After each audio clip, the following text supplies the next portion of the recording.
తిరుపతిలోని ఓ ప్రైవేటు హోటల్లో శుక్రవారం ఉదయం రాయలసీమ రంగస్థలి చైర్మన్ గుండాల గోపీనాథ్ రెడ్డి ప్రత్యేక సంచిక సంపాదకులు కెఎన్ రాజా ఆధ్వర్యంలో ప్రచురించిన శ్రీ తాతయ్య గుంట గంగమ్మ తల్లి మహత్యం ప్రత్యేక సంచికను తిరుపతికి చెందిన యువ శతావధాని ఉప్పలదడియం భరత్ శర్మ ముఖ్య అతిథిగా విచ్చేసి ఆవిష్కరించారు.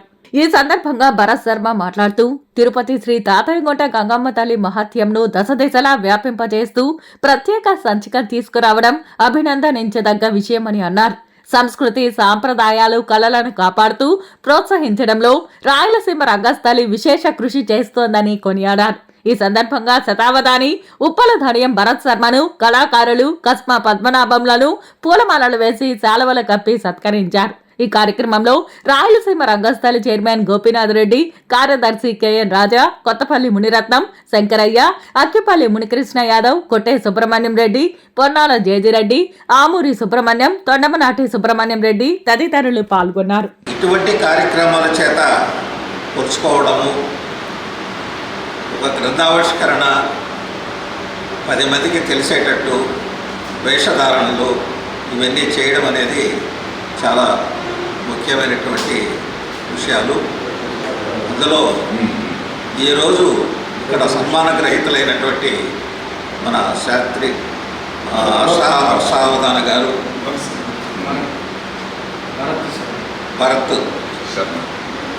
భరత్ శర్మ గారు ఈ యొక్క గంగమ్మ యొక్క చరిత్రాత్మకమైనటువంటి విషయాలని మనకు తెలియజేశారు. అయినా నా వయసు 76 సంవత్సరాలు. నేను తిరుపతికి సుమారు 68లో వచ్చాను. 68వ సంవత్సరం నుంచి కూడా ప్రతి సంవత్సరం గంగమ్మను కొలుస్తూనే ఉన్నాము. వెంకటేశ్వర స్వామి వారితో పాటు ఆ శ్రీనివాసుని చెల్లెలుగా ఎన్నో రకాల మహాత్మ్యాలను భక్తులను అనుగ్రహించడానికి చూపిస్తూ కరుణిస్తున్నటువంటి భూజన కల్పవల్లి శ్రీ తాతయ్య గుంట గంగమ్మ తల్లి.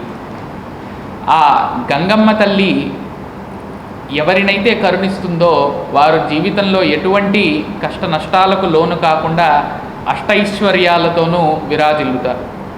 అటువంటి గంగమ్మ తల్లిని ఈవేళ స్మరించుకుంటూ మనుషులనందరినీ కలిపేటటువంటి ఒక సాధనంగా మన భక్తిని, సంస్కృతిని, సంప్రదాయాన్ని, భాషను, కళను ప్రచారం చేస్తూ రాయలసీమ రంగస్థలి ఈవేళ ఒక ప్రత్యేకమైనటువంటి సంచికను అమ్మవారి మాహాత్మ్యం మీద తీసుకురావడం అనేటటువంటిది తిరుపతి జనుల యొక్క అదృష్టము, అలాగే మహాభాగ్యము. శ్రీ గుండాల గోపీనాథ్ గారి ఆధ్వర్యంలో రాయలసీమ రంగస్థలి ఇటువంటి కళా సంబంధితమైనటువంటి కార్యక్రమాలను ఇతోధికంగా చేయడం ద్వారా మన సమాజంలో ఒక శాంతి, ఒక ఆధ్యాత్మిక భావన, సమైక్య భావనలు వర్ధిల్లుతాయని తెలియజేస్తూ సంచికలోని కథా సారాంశాన్ని 11వ శతాబ్దంలో ఎలా జరిగినాయో అటువంటి కథా సారాంశాన్ని సేకరించి మేము ప్రచురించాము.